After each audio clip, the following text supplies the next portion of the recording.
And my job was to go simplify the stuff that was complicated, was overwhelming.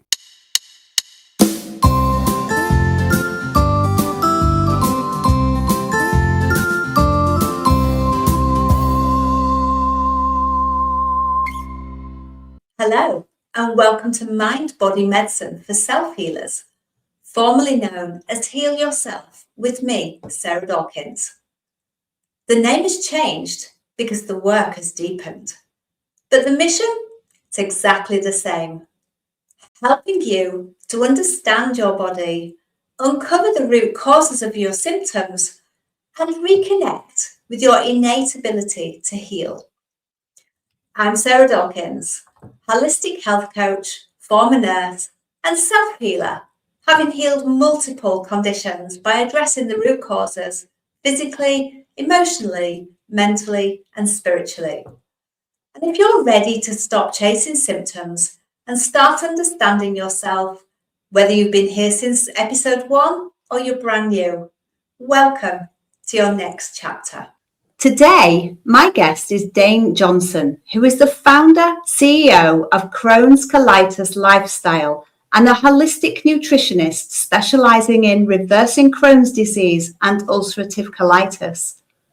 Dane's story ignited through a life-changing case of Crohn's colitis, which nearly took his life in December 2014.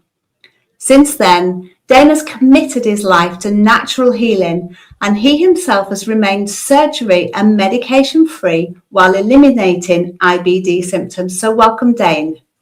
Thank you so much for having me. Thank you for that great intro, Sarah. I'm blessed to be here, and I just want to put an affirmation out there for everyone. Let's take every ounce of this time to figure out what's going on, to find solutions, to just figure out what root causes may be there so we can be healed, because we're not meant to be sick. Thank you so much for having me. Absolutely. We are not meant to be sick, no. So talking of sickness then, can you walk us through what your first thoughts are when you heard the diagnosis severe Crohn's disease? Ironically, Sarah, when I was first diagnosed, it was left-sided ulcerative colitis, and it was moderate. Then the next year, it was Crohn's disease, moderate high. And then a different doctor with a different opinion said it's ulcerative colitis with gastritis and it's severe. And then come 2013, 2014, widespread Crohn's colitis that's life-threatening. And so it was a progression. It wasn't like it just hit me. I was a normal kid, no disease in my family, no issues until I was 19 years old. I could eat Subway. I could go to Papa John's Pizza. I worked there for 4 years as a high school kid. I was a normal kid until I wasn't, and it hit me like a ton of bricks in my early 20s, and it nearly killed me on my 27th birthday. Wow, that's some life trajectory, going from getting a bit sick to becoming really sick. So at what part of your journey did you decide to take a natural route over a medical route? Great question. The natural route came from no other options. As a young man, I didn't know anything about, doctors are way smarter than me. I'm going to listen to them. I just wanted my life back. How many of us can relate with that? I just want my life back. Give me prednisone. I was on prednisone for 5 years, on and off, 40 milligrams, taper off, 30 milligrams, taper off, then mesalamine, then 6-MP. That didn't work. Then Imurin, then Remicade, then Entyvio, until it was a TPN feeding tube and telling me, you have to remove your colon. This is too dangerous. You've got to get the surgery with the bag, which I refused.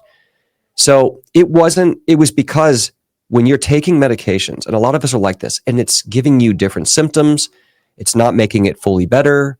These medications are lifelong. There's increased chances of lymphoma or tuberculosis with some of these biologics. And I'm 23 years old, Sarah. I'm looking at this like, doctor, fix it. Here's a check. I'll fly to you. I'll fly to Mayo. I'll fly to UCLA. Maybe they know I have a better chance. And it just wasn't working. So my life was being robbed from me. So I wasn't this against the grain pirate who was just going to take it to the doctors. It wasn't working. I was losing my 20s. I didn't feel like there was another option. And all these people online were supposedly getting better with diets or hookworm therapy or probiotics or kefirs. And so I was hearing all this woo-woo stuff. And my first thought, Sarah, was when I looked at natural medicine, it was impossible for me to do. Maybe 1% of the population could actually be successful at these lifestyle changes. That was my impersonation for a couple of years. And I get that as well, having come through the medical model, because that's the first port of call, isn't it? What has medicine got that will heal me? And let's go in air quotes with that. And why am I not healing when I'm doing all the protocols that the doctors are telling me? So I'm hearing you went through all the pills and then you started doing your research. Was this something that actually inside of you decided, do you know what? I need to do something different. And what can I do to help myself? There were really 2 or 3 moments of emotional breakthrough, spiritual breakthrough that changed my life. And when you have these, it's really a perspective change. It's a paradigm of truth. One of them was after years of failing with natural medicine and spending thousands of dollars we did not have. I don't come from a wealthy family, and my parents were helping to pay for all this, and I couldn't work. Everything that I was hearing and reading, I went to natural medicine school, and I was working with naturopath professors and studying all day, and I'd been going and seeing all these different doctors and trying all this Eastern, Western medicine. Everything that it was asking me to do was also the road to longevity. It was also the road to my best life. I had this breakthrough that alcohol and gluten and seed oils weren't good for my best life. Excuse me. So, and that didn't happen overnight. That was years of failure. Years of, let's try carnivore. Let's go into ketosis. Let's do intermittent fasting. Let's do the SCD diet, low FODMAP diet. Let's make our homemade goat yogurt, because the goat protein does better for the body and it's more digestible than the cow. That didn't work. I was like, that makes sense. Didn't work. One of the reasons it wasn't working is because I was trying things in isolated ways. When I'd shifted my heart and my mind, and I married a life that made me both happy and healthy, something changed. The tsunami of positivity, of faith, of daily actions, I call it the daily blueprint, started overwhelming the chronic disease. And so some of those things that I realized when I became the CEO of my health, I didn't delegate it out to my doctor. I didn't delegate it out to my naturopath doctor. I didn't delegate it all to the perfect diet because of the famous carnivore, the famous keto, or the famous fruit diet. I didn't delegate it. Excuse me. I've got a cough today. So sorry. When I said, I'm the answer, and I'm going to take all these ideas and I'm going to start trying them, Sarah. And I'm going to start documenting my experience, my life. That's when my life changed. A year later, 2014, I was housebound for a year. I almost died in the hospital, lost the ability to walk, wheelchair, bedridden, then housebound was that. And why me? I was 26 years old. I turned 27 in the hospital. Today I'm 39. That's how much time's go by. I haven't taken a medication since I was 28. I haven't had any surgeries ever. So I don't take Tylenol. I don't take mesalamine. I don't take antibiotic, none of it. I have 2 beautiful children with my 3rd on the way. I have normal bowel movements. I don't worry about where the bathroom is. I'm in control of my life. Do I walk on water? Absolutely not. But these are the changes that gave me my life back. And I believe are going to help make my children better, going to give me a long, healthy life. And if it was like a phoenix out of an ashes that I had to rebuild my truth and my relationship with health, my relationship with alcohol, anything like marijuana, fast food, cooking at home versus eating out, eating organic food and being discerning around travel and celebration meals and birthdays and weddings. I had to rebuild all that, Sarah, and it took like a year or 2. Honestly, longer. Everyone out there, it was 4 years of trying natural medicine before I got any results. So I'm not coming to you like I had the perfect answer. It was failure, failure, failure. Learn, meditate, shift the spirit, and come at it bigger, stronger, faster, with more conviction than ever before. No matter what disease, no matter what your problem, that is the foundational answer, I promise you. Without that, you won't have consistency. You won't build simplicity. You won't have the time to really understand what variables are working. You won't be able to stack your efforts. It takes months to be able to try the diet, then try to scale on a probiotic, then try to do liver support, consider a parasite cleanse, do things that can help reduce inflammation in the sigmoid colon for the skin, psoriasis, eczema, headaches, to be able to get rid of the mold, the mycotoxins, even find it in your house. That takes months. You've got to walk a journey spiritually. So no matter what disease, no matter what issues, which I'm going to tell you all the root issues I found today, and what were the simple things I did, no matter what they were, without that foundation, I would have lost. And I really love that, because what you're saying and what I'm hearing is that you took back the responsibility of your health instead of outsourcing it to the doctors. You'd done the doctors, you tried the pills, you refused the surgery and took back that responsibility and said, I'm now going to try everything that I can try to see what works for me. Yes. Now, let me break it down. I'm going to give you some action steps out of this. When you become the CEO of your health, watch this. I go to the doctor. The doctor says, I want you on Remicade, 6MP, and mesalamine for the rest of your life. Now, me as a CEO, I'm going to go study what is Remicade, what is 6MP, and what is mesalamine. And I started realizing the one I was most okay being on was mesalamine, because it was an anti-inflammatory 5-ASA stomach coater that helped reduce hydrogen peroxide buildup in the colon. A lot of us with bleeding and mucus, that it's hydrogen peroxide buildup that your liver can't metabolize.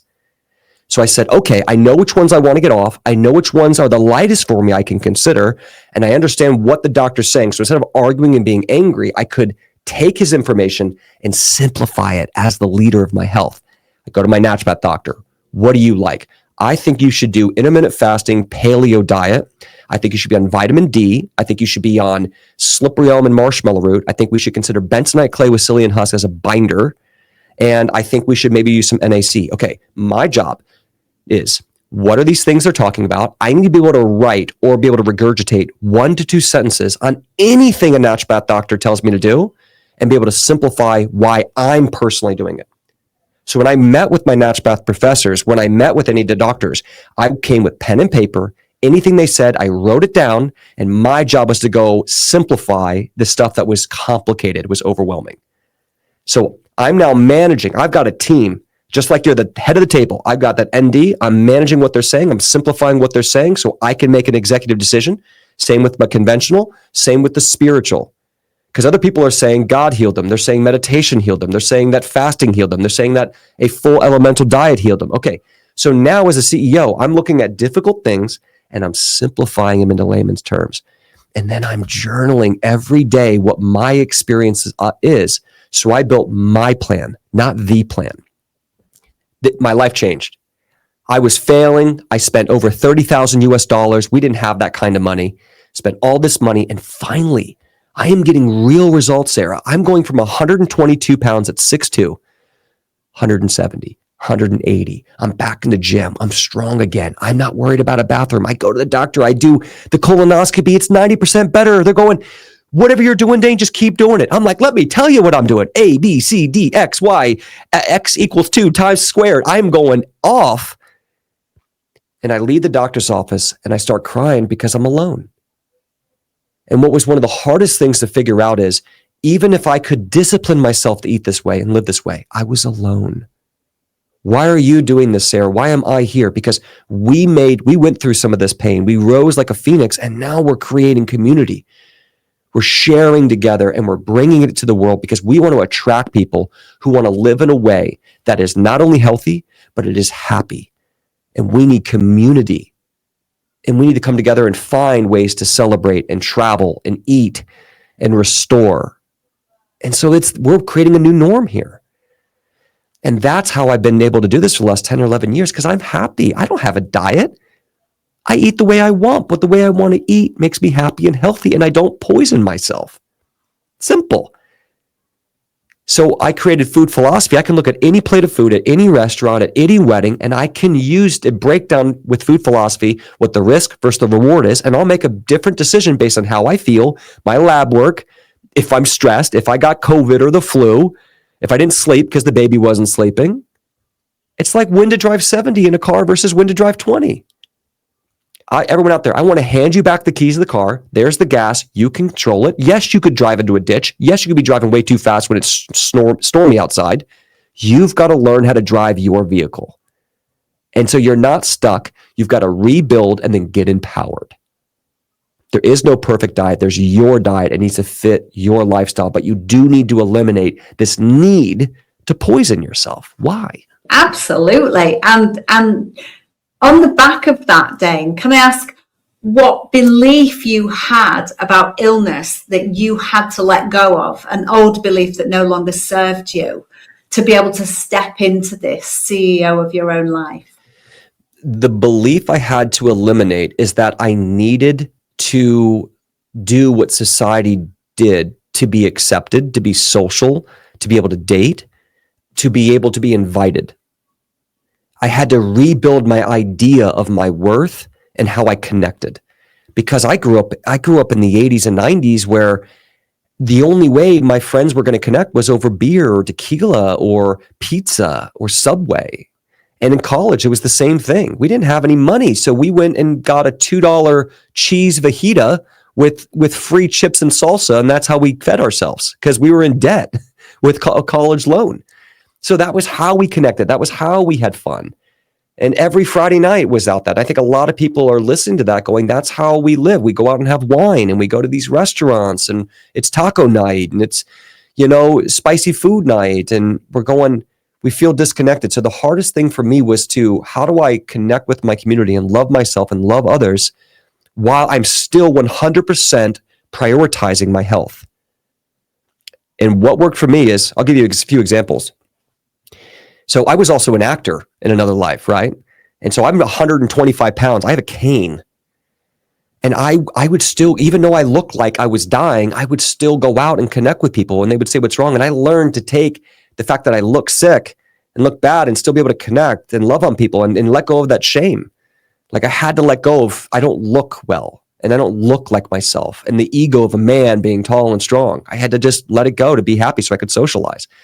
And as I started getting better, I'd still go out to a bar, but I'd go get a water on ice with a lemon and a black straw. And I would have something in my hand because the whole thing with people is they get around in circles and they just have something in their hand. And I learned how to put my hands up in the air and celebrate sober. I could dance, I could love, I could laugh without any kind of chemical in my body. And I didn't need to eat. I could eat before I went out. So I started having more fun than ever. And I had these epiphanies. Wait, I think I'm happier now than I was eating the crap and with the alcohol because I just had a better conversation. I'm actually more aware of why I'm even friends with this person in the first place. Like if we can't have a fun, good conversation sober, are we really friends? What is this? If I need to eat what you're eating to connect, like all of a sudden I started feeling like I could get ahead. See, my spirit wants to succeed in life. I'm very fiery entrepreneur. So all of a sudden I was like, wait a minute. This was one of those epiphanies you said. What was the big thing? Wait a minute. This is exactly what I need to do to actually build the life I want to build. Not follow the flock, but to stand out, to grow, to lead. So here's one that really changed my life. I made a deal with myself. I'm no longer going to allow people to have pity on me. Oh, I'm so sorry you were diagnosed with Crohn's disease. Oh, that's terrible. Oh, you've got a poop disease. Oh, so how do you do it? I could never be gluten-free, Dane. You're so strong.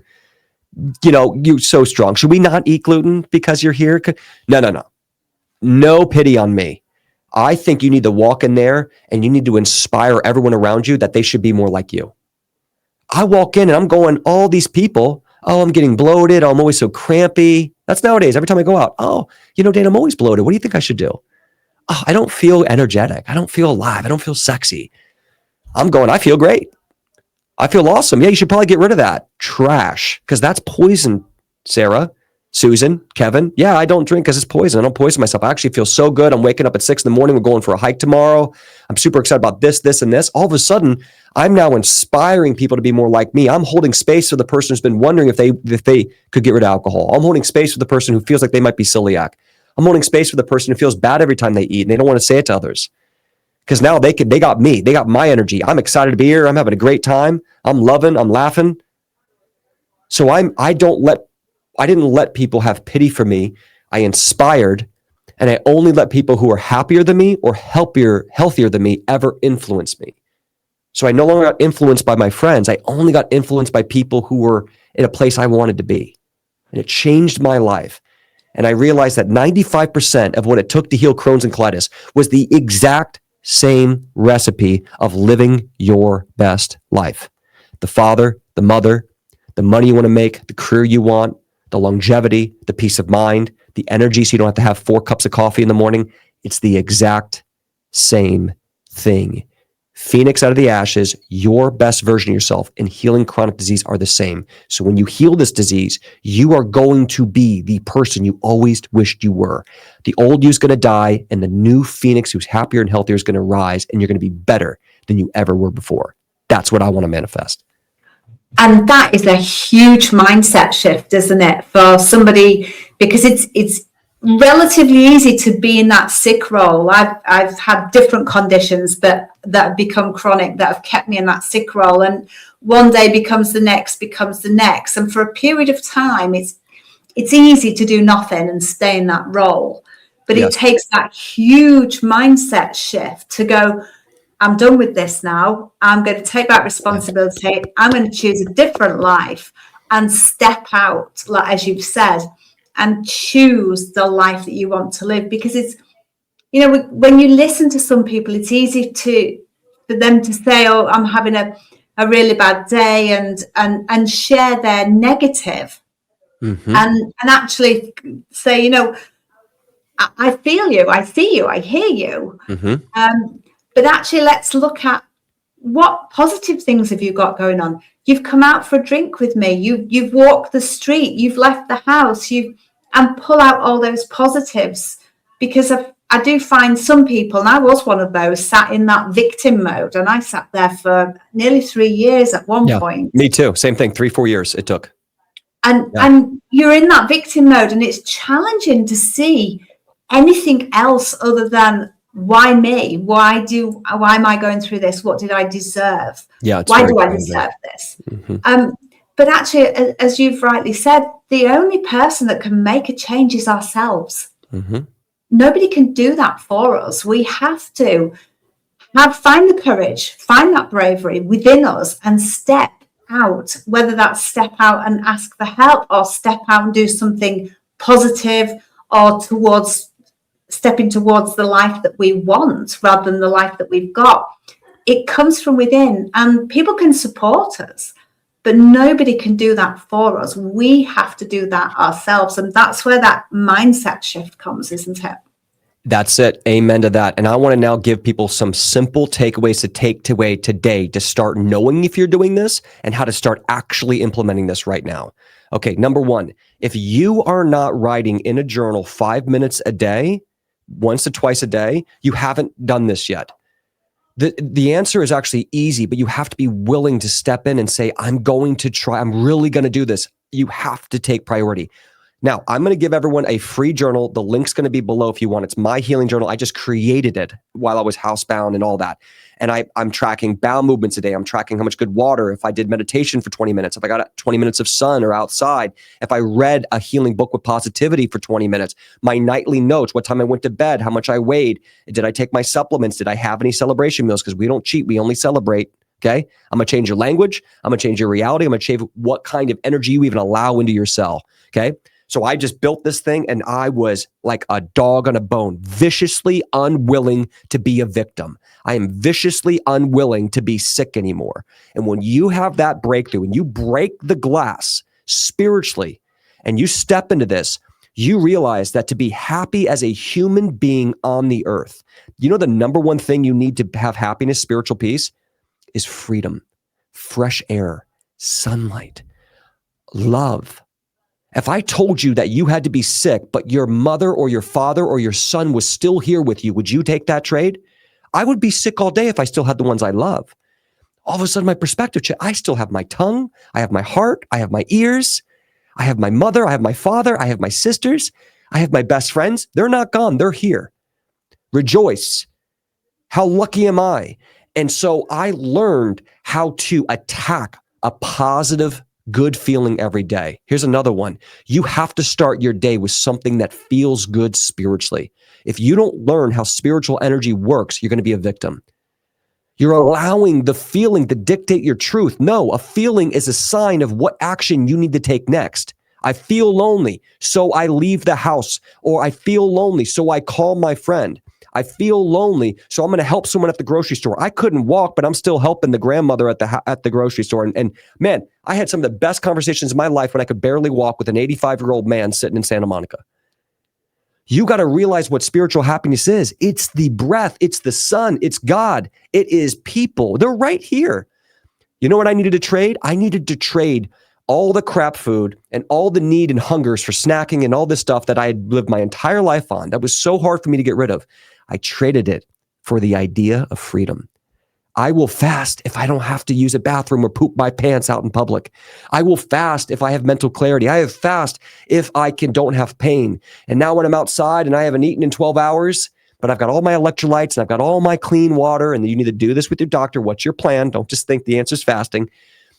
I am now in this moment without pain. I am healed in this moment. Maybe symptoms are coming in the next hour, but in this moment, I am grateful. In this moment, I am healed. In this moment, I am peaceful. In this moment, I am present. That is the foundation of success. So what else can you do? Start your day walking towards a smile. Here's an example. I wake up at 6:30 in the morning. I got my robe on. I made a decision. I'm only going to eat what I cooked for 30 days.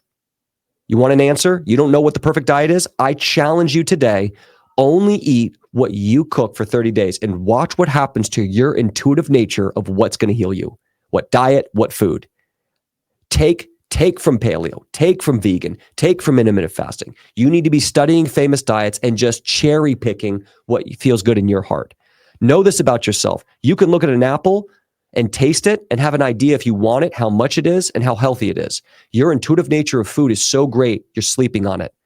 Only eat what you want to cook. Only eat what you prepare for 30 days. Try it. Pack your lunches, cook 5 meals at once. 2, when you cook, you need doors open, sunlight open, and you need positive music. I was only cooking to Jack Johnson, Bob Marley, Christian music, anything of hope. Another thing, stop watching or being around any kind of trauma or anxiety. Turn off Netflix. You want to watch Netflix? Watch The Chosen, or watch something of space. Watch something of hope. Turn off the trauma. Everything on TV is drama. Stop feeding your soul anxiety. That's spiritual energy. You have to become aware of anxiety energy, anger, resentment energy, and you've got to walk away from it. And you've got to walk towards hopium, faith, love, gratitude. Another one, start every morning with aromatherapy and some sort of gratitude, whether it's prayer or gratitude in yourself or gratitude to your cells. Thank you for this day. I create space for a healing of every ligament, tissue, organ, cell in my body, because this is the day that I further heal. This is my day of freedom, and I devote myself to this day. Aromatherapy in, lavender, sweet orange. Okay, then I'm going to journal on the night, 5 minutes. Then the first thing I'm doing in the morning, this is how you do it spiritually. I'm outside in my robe with my tea, reading 20 pages of a book on healing, on spiritual benefits. I'm reading Eckhart Tolle. I'm reading Tony Robbins. I'm reading Susan Blum. I'm reading Jordan Rubin. I am reading and I am highlighting because I'm going to fill my mind with positive energy, sunlight, and someone who's smarter, more successful, and bigger than me, because I don't like my thoughts anymore. If you're depressed, you need to replace your thoughts. So I got 20 minutes of Tony Robbins in my head every morning. Try to think about your problems and read a page of a book. Read it, actually. You can't do it. This was an epiphany my soul had. Holy crap. If I feel bad, I'm always anxious. I'm always suffering. I'm always a victim. I'm always why me. I can't get through this book for 20 minutes and think like that. So all of a sudden, my brain got a break of anxiety for 20 minutes. And it felt so good just to read about possibilities. Then I call my best friend, call my mom. Hey, did you know that the liver actually helps create bile? And that's how we break down fats? And do you know that I probably am low in vitamin D because I can't actually break down vitamin D and convert it and metabolize it in the body? I didn't know. Did you know that? Did you? I think the reason I have chronic acne and the psoriasis is my liver. Mom, I think it's the liver. Instead of, I'm still sick, this, that, and the other. Then all of a sudden, I'm journaling and it's going, how you doing? Actually, my blood's down 20%. I had a 7 out of 10 bad this week. This week, only a 5. Guess what? I had a total of 45 bowel movements last week. This week, only 39. So even though I had a bad day or 2 bad days, on average, I saw a 15% decrease in how many times I had to use the bathroom. I'm already healing. I'm already winning. And then 3 days from now, I'm going to make a goal where I'm going to try to go for a half a mile walk without worrying about the bathroom there and back. And I've created a new playlist of only hopium songs. And so I'm going to go out there and that's going to be my exercise. And then I'm going to try to bike to the gym. I'm going to give myself 2 weeks. I'm going to start trying to bike to the gym. This is what I did. My first goal was to walk to a stop sign. You got to find hope. You got to give yourself a reason to put your hands. Once you do that, everything else is less than that. The perfect diet, the perfect supplements, should I spend all this money on peptides, stem cells, exosomes? Should I do HBOT? Should I be doing binders? That all comes afterwards. Once you have that foundation, because I didn't have money, Sarah. When you don't have resources, you have to become resourceful. There are 3 currencies you can spend. Money is actually the weakest one. Money, time, and energy. What's really going to heal you is the time and the energy. I could spend a month reading a great book that only cost me $5 on Amazon. You don't got time? You need to spend money and energy. And those are worth way more than money, because once you get those great and powerful, you can go make a lot of money with them, with time and energy. Right? Because when I healed myself, I went back to 3 jobs, Sarah. I couldn't even walk. To now I'm working 78 hours a week in New York City. So I hope you hear the fire, guys. Take this fire, put it in your soul and say, I need to simplify success. I'm tired of being sick. What are my takeaways? Start every morning with some kind of positive energy. What feels good? Reading, outside, love, laughter, a conversation, walk the dog. What feels good? If you don't know what to eat, I want you to try to dedicate yourself to only eat what you cook for 30 days. If you are ready for something else, I want you to stop snacking and only eat 3 times a day. Give yourself full bowel rest. Only 3 meals a day can help change your life. Another one, stop drinking cold water. Drink hot water. Teas and hot water. They cleanse the liver. They're free. They're way more bioavailable. You can put apple cider vinegar in there to help move bile. If your liver's stuck, you can put lemon juice for electrolytes, also to help the liver. Natural source of vitamin C. You could put a little bit of extra, just regular electrolytes or salt. You could put a little slipper of a marshmallow root or deglycerized licorice root to stop gastritis issues and esophagus issues. That's all. You know how much that costs? Pennies. Pennies. When you don't have resources, you get resourceful. I had 2 teas a day. I did 2 prayers a day. I journaled twice a day. I was outside for a minimum of 20 minutes a day. I did a minimum of reading about healing or positivity or anything that was going to give me hope, at least a minimum 30 minutes a day. When I was really in the thick of it, it was 4 hours a day because I was housebound. And I was excited. I loved it. And I would read outside around my plants with a highlighter, because anything I read, I wrote on a different page, my takeaways. And I went to my journal and I said, you're going to try this protocol in a week. Now I'm not waiting to be sick for the rest of my life. Next week, I got a plan. I'm not sick forever. I'm not stuck on this diet. I got a plan in 7 days. Let's go. I hope you feel that fire, because this is exactly how I did it. I didn't have a lot of money, but I had a lot of time and energy, and I had the conviction of a man who was done being sick. And remember, I was sick for 4 years prior, and I'd spent a lot of money. I didn't even have the money. My mom and dad spent all the money, going broke. And I went to all these doctors and tried all these things. They were good, but without that foundation, you can't have a compounding healing effect. Write that down. You need a compounding. If you know about the nature of how money compounds, you have to learn about the nature of how energy compounds. Can I jump in there, Dane? Because no, it's fine. It's fine. Absolutely, absolutely. So you've talked about your physical, the exercise, and the sunshine, and the food that you're eating. Mm-hmm. You've talked about the mental health, the mindset shifts, and the reading to help support your mental health. You've talked about the spiritual, with connecting with people, with prayer, with meditating, with journaling. Mm-hmm. Can I ask, were there any emotional wounds coming up as part of your healing? Because in my programs, I define 4 pillars of healing: physical, mental, emotional, and spiritual. I'm just wondering what emotional wounds might have been found, or emotions that came up, and how you dealt with those. Ironically, there was a big wound. It was my father. Before I got really sick, I was very angry at my father because I didn't feel like he was involved in my life. He hardly knew where I lived. I went and lived in Miami and New York and California. I was raised in Virginia, born in Kansas, in America. And as a young man, you kind of look to your father for what is your sense of strength, like your bloodline almost. Like, how do I deal with pressure? How do I deal? And the hardest thing about this is when you're that young and your parents have never been sick, and your grandparents have never been sick, and your sisters have never been sick, and your friends have never been sick. I was so alone. I was so alone in that. I was so angry because why me? As everyone says, like no one could relate. And then someone would say, well, Dane, maybe you shouldn't eat it. Really? Because you eat this 3 times a week. I couldn't take advice from anyone. I couldn't be led. The hardest thing emotionally, and then why it took me so long, is because I had never been in a place where I couldn't write a check. My family couldn't write a check. I couldn't talk my way out of it. I had to create something no one else around me had created, including my doctors. I'd wait a month to see this brilliant doctor who gave me 5 minutes, and they'd never had dealt with this disease. That was I think that is the pinnacle of everyone listening. Is it rare? I want to ask a question. How many of you listening have ever worked with someone or talked with someone who's actually dealt with your disease and gotten out? We don't have any leadership. And that's why I'm also here, Sarah, is because I've always been convicted. It's like, I'm not as smart as some of these doctors. They're much more brilliant than me, but I went through it. I know what it takes. And there are very few people who got as sick as I did as a young 20-something. And it's not like I can relate with everybody, but I have been in the prison.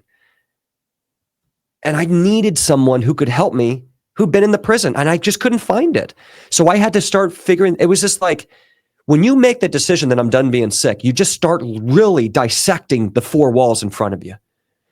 And so one of the biggest things was I had to go through something really faithful. That's where I started getting closer to God, because it was like, who was my leader? I needed to start believing in God. I needed to start praying. That was me. That was how I had to go about it. The second one was I needed my father, and I needed him close to me. And the only way I was going to do that is starting to see him as a strong man and trying to forgive him for the things I was upset about.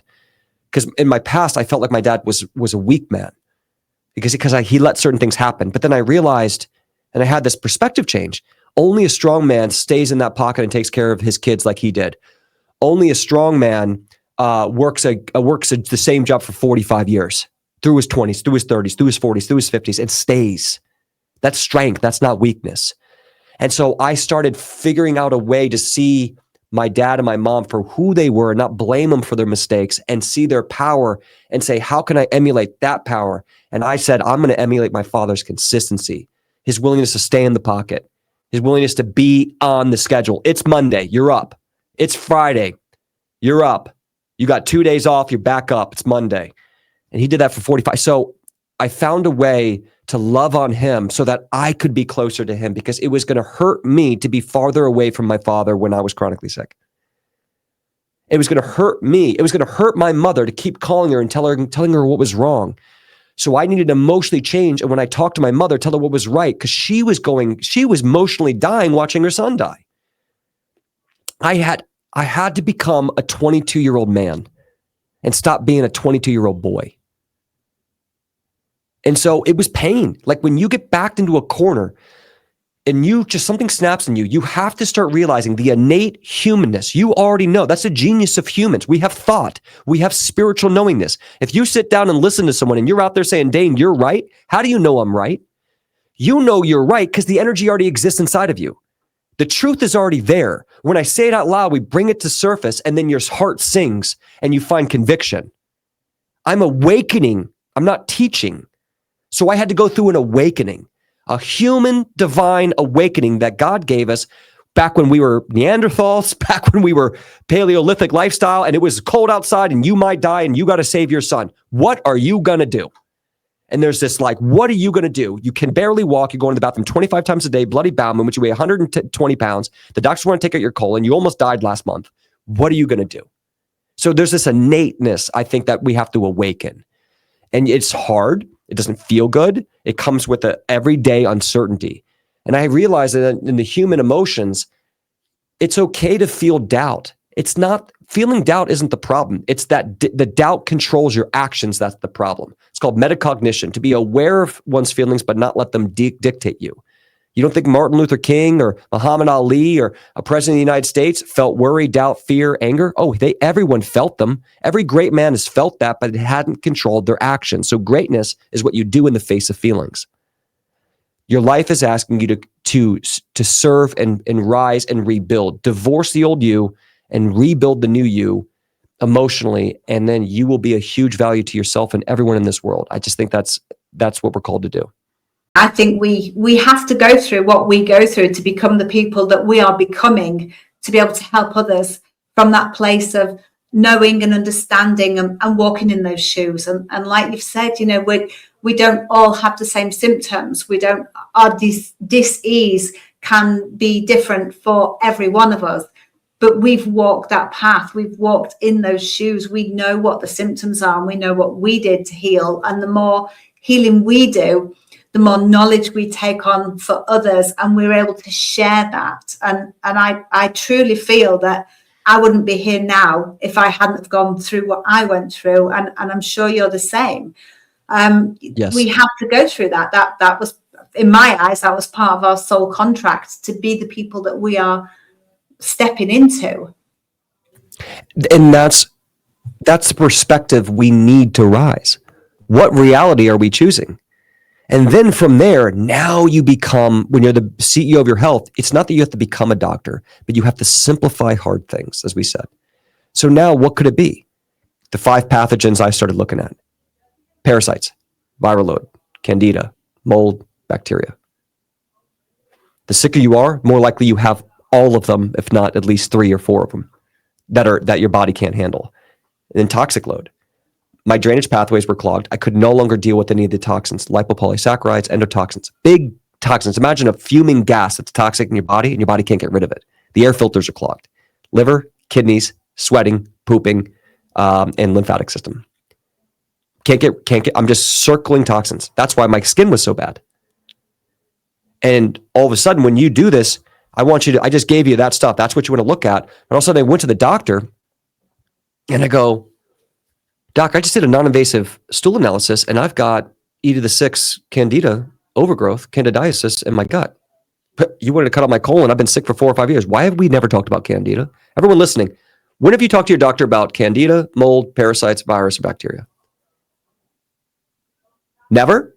When have you ever talked to him about toxins? Glyphosate, microplastics, emulsifiers in food, basically toxins in your air, food, and water. It's not that they're bad. They have 5 minutes with us with insurance. They don't do healing. They are life savers. Conventional medicine does emergency care medicine. But what Sarah's talking about, what Sarah can continue to help you with, what we're all talking about here, is training you to be empowered over your own health so you can prosper, so you can have vitality, so you can have freedom, and you can be empowered that it's not just urgent care that's going to save your life, that you now have a say. And so you've got to learn. We delegated our health, biggest mistake we ever made. Now we have to go back and learn it. You need to learn about drainage pathways. You need to learn about the toxins. You need to learn about infections and how they might be affecting your body. And then the nervous system is probably the last one. So those are the buckets that I want you to say, game on. Start reading a book, look for simple things, and try to tie it back to you. Last thing I'd say is, don't try to find the answer to life. Build your answer. Because if you have a histamine reaction, you have mast cell activation, if you're having endometriosis, if you're also having some certain things in your gut zoomer test, that's my favorite quantitative PCR stool test called Gut Zoomer by Vibrant America. Second one, GI map, but it's not as good.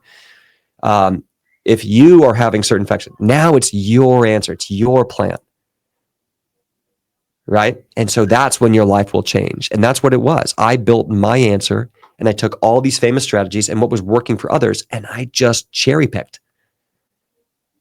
Because what they said wasn't church, but it was brilliant and I could take certain things. So when someone said I healed through the nervous system, I said that's why I'm going to do aromatherapy, affirmations, meditation, and prayer. Someone said I healed through diet. That's why I'm only going to cook what I make for 30 days so I can understand how I'm responding to vegetables, fruits, proteins, polysaccharides, etc. So That I think is when you understand. And the more 1 year, 2 years, 4 years later, I started learning, oh, my liver, oh, my kidneys, oh, my lymphatic system, oh, biofilms, oh, hidden mold. I had my house checked for mold 3 times. They don't find anything. They stink at finding mold in the houses. They don't know what they're doing. I promise you. The big word I want you to take away about mold: in-wall air cavity sampling. Open air ERMI testing is crap to me. I have to drill a little hole and vacuum out the air in there, and then direct swab some of the wood inside the house. Open air is really, I don't find it nearly as good if they can't find it. But this, again, Sarah, it's like 10, 12 years of like, and so, building a community and getting around other people. Like I've got 8 practitioners on my staff and we meet 3 times a week. Oh, what'd you figure out about epigenetics? What'd you figure out about biofilms? Do you think there's a connection between Lyme disease and inflammatory bowel disease? What, we were just looking at, there's no good Sears blood panel anymore. Maybe we need to go customize our own with Rupa Labs. It's like, looking at the C4A, an acute inflammatory marker that finds biofilms in the blood. Ask your doctor to check it. That's a clear sign that you might have mold, mycotoxin, or Sears, chronic inflammatory response syndrome, which tends to be the root issue of many other diseases. So it's just like you fall into this world, you get connected, you continue to learn, and it's passion. And it's a journey, isn't it? You've mentioned so much that you've learnt over your years of healing, and when we look at all of that, like I look at my 4 pillars now and what's in them, people can get so overwhelmed because there's just all of that. It's just too much. But like you've just said now, pick something and go with that. Pick something else and then go with that. Just keep trying, but keep your mindset positive, because our mind is our key. And if we can decide that we're going to heal and we're going to try all these things, and we're not going to be the victim, we're going to be the CEO of our life, of our health, of our healing, that will keep moving us forwards into trying new things to find what works for us. But also that mindset shift as well is a huge part of healing. It's the foundation. Sarah, let me ask you a question. This is one about overwhelming that helped me. If a hobby, let's say you wanted to get into salsa dancing, or you want, like something fun, like I want to learn salsa, or I want to learn jazz, or I want to learn archery. How do we deal with the overwhelming nature to be good at a hobby? I mean, being good at salsa, isn't that overwhelming to be a good salsa dancer, where you could even get up on a stage and compete or have a live band and not bump into anybody? How do we deal with the overwhelming nature of being good at a hobby? Go ahead. We have to let go of the idea of perfection, because a lot of us want to start something and be perfect at it straight away, and it just doesn't happen. Sorry, go ahead. No, it's okay. So we have to give presence to whatever it is that we want to do, and our presence will build skills and we will become good at it. So let go of being perfect. There is no perfect. It doesn't exist. Be with what you want to do, what you want to learn, and enjoy doing it. And don't berate yourself because you're not perfect, because who's perfect the first time they try anything? Amen. I think that was very well said. I think the big thing I heard for what you said right there that really helped change me is I want to do it. See, right here, a lot of us are listening because we need to. But how many of us want to? The biggest difference between a hobby and work is desire. So I desire to learn natural medicine, to do natural medicine. You can't do this like Sarah's doing for 10, 15 years without desire. Same thing with a hobby. You've got to take a fear action. The energy of fear is like diesel. It's just it's a bad fuel. You've got to turn it into a clean energy called desire.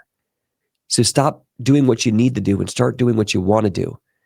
And if you can want to eat better, and you can want to do natural protocols, and want to read the books, and want to learn about drainage pathways and antipathogens, it'll change your life. And to do there, that journey requires that you face looking dumb or something not working, right? Like salsa, I'm going to look dumb. I'm going to be a guy in a peacock shirt. I don't know if I can do this for my wife, right? It's like, you got to let that go, sir. You got to let that go, and you got to risk looking dumb. And you've got to have fun doing it. You just got to say, I'm not good like that, but I had fun learning my 2 steps. Absolutely. And bringing it back to healing, when I started my healing and looked at the people, I was reading about people healing. I'm like, well, they can do it, but they must be special. Maybe I can't do it. Mm-hmm. And it's only as you start taking those baby steps, and likely for you too, I started seeing tangible results in my health and started healing little things that I'd had forever. So once I started seeing that really spurred me on to continue learning more and more and more about what I could do for my body, because I wanted to do it. And when my doctor wanted to medicate me, I'm like, no, I know I can heal myself because I've healed so much already that was chronic. And I am going to continue. I don't have the answers. I don't know how I'm going to heal this depression and suicidal thoughts. I just know I will. And it's that positive attitude that we need to take on board for ourselves, because at the end of the day, it's our lives and we are the masters, the CEO of our lives. I think there's a big takeaway for everyone who's still with us, really, really connecting right now, what she said.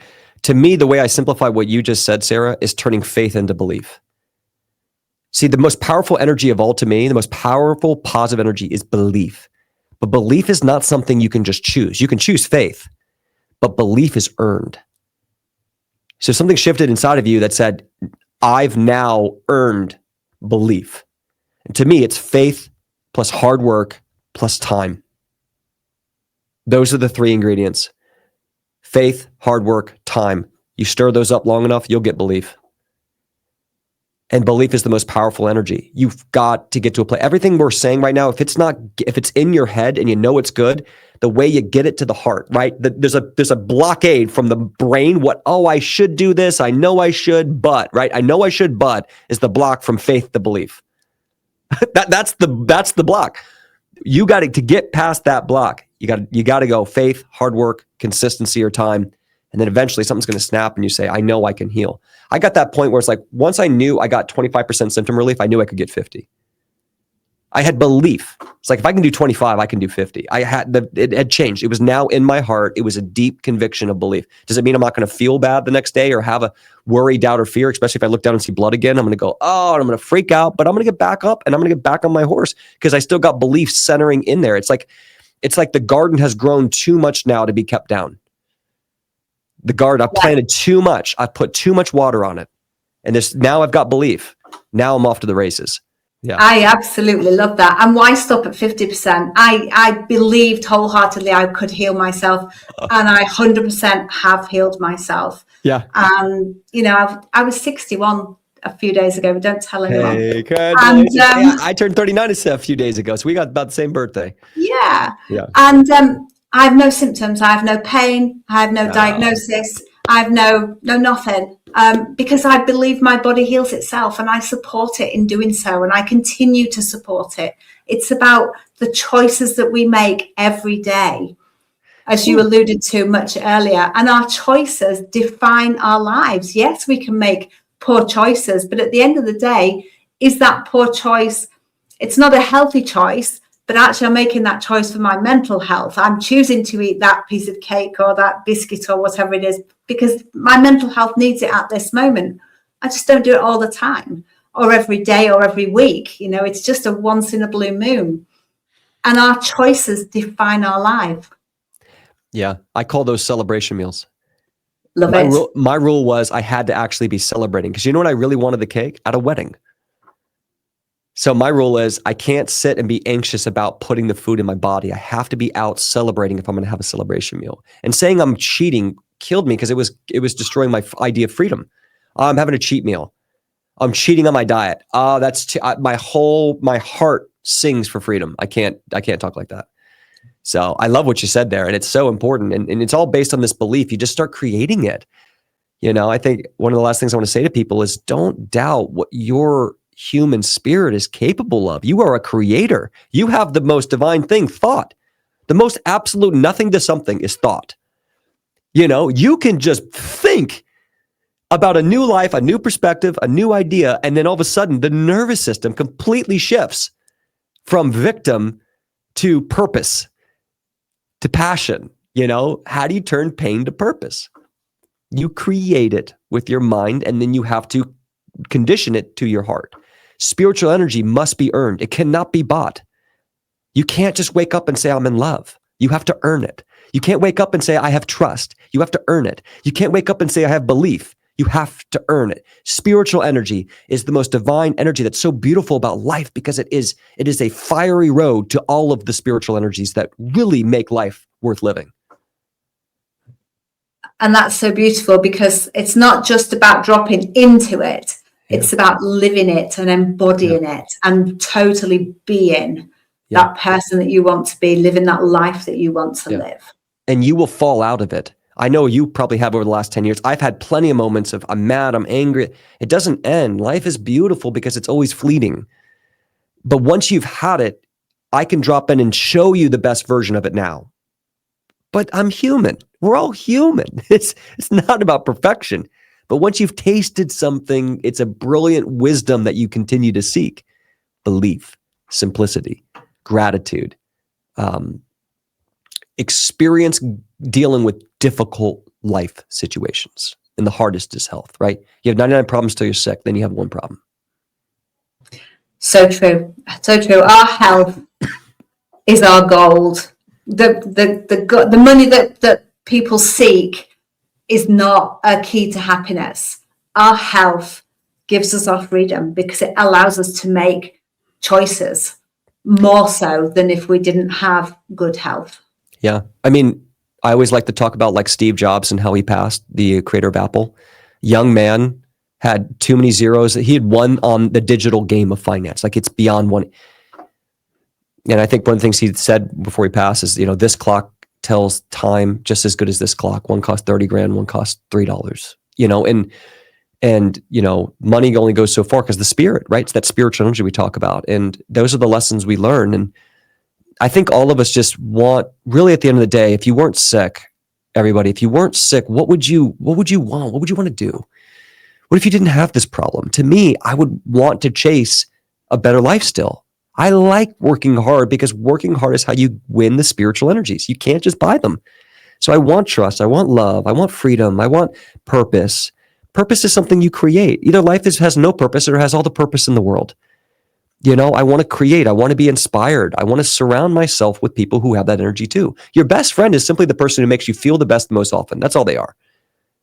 So are you working on being your own best friend? And when you do that, you can be a better best friend to everyone around you, because you can help them be inspired and creative, which makes you help them feel better more often. Then they make you feel better more often. Now I'm practicing what I want in others. Do unto others as you wish to do unto yourself. And it's there, it's brilliant, and it's there. And it doesn't matter if you're 20, 60, 100, because the spirit never grows old. Absolutely. And thank you. Thank you. The most precious things are spiritual, and it never grows old. How beautiful, how ironic, and how beautiful. Yeah. Yeah. And thank you, Dane. You've shared so much through this podcast. If you could share one tip for somebody struggling now with Crohn's colitis, what would that be? I think the most important tip I can give anyone who just wants something generally speaking out the door is focus on what you're not going to do before you focus on what you are going to do. So much of taking your life back is about stopping, not adding. Adding is harder, and there's more variables, and there's uncertainty, and it costs money. Stopping saves money. It's simple. It's simply walking away. It's simply not doing. Like dunking a basketball on a 10-foot hoop is hard and physically impossible for most of us. But to stop alcohol, stop going to bed at 3 a.m, stop snacking on bad food, stop eating McDonald's, it's just going to help. It can't hurt. So I'll leave you with this one other phrase of that. What can only help and what cannot hurt to start your plan. And I'll give you some. Can it hurt to go to bed? Can it hurt to pray? Can it hurt to do breath work? Can it hurt to stop snacking? Can it hurt to get rid of alcohol? Can it hurt to only cook your own food? Can it hurt to journal? These are all things we talked about today. Can it hurt to read Sarah's book? Can it hurt to dedicate 20 minutes of sun every day? Start with what you're not doing and save yourself time, energy, and money. And you might get massive results just from that. And where can people find you, Dane? You can find me Crohn'sColitisLifestyle.com. If you guys want to check us out or have any questions or you're dealing with IBD, we'll make space for you. We do give everyone a free 1-hour call just to discuss your case and needs if you do need help and it's in integrity. But make sure wherever you go, you just find trust and integrity with anyone on the internet. And you can find us on Instagram, Crohn's Colitis _lifestyle, or Dane Johnson 1, and also YouTube. We post testimonies once a week and long form videos on healing on YouTube, Crohn's Colitis Lifestyle. And you can heal, and I'll always make a stand for you. And just connect with people that you feel are going on the same path as you, and I think you're going to get great results. Fabulous. Thank you so much for sharing your healing. Thank you for listening. Please share this podcast with anyone who you think will benefit. And can you leave me a review wherever you've listened to it to help me reach more people? Thank you.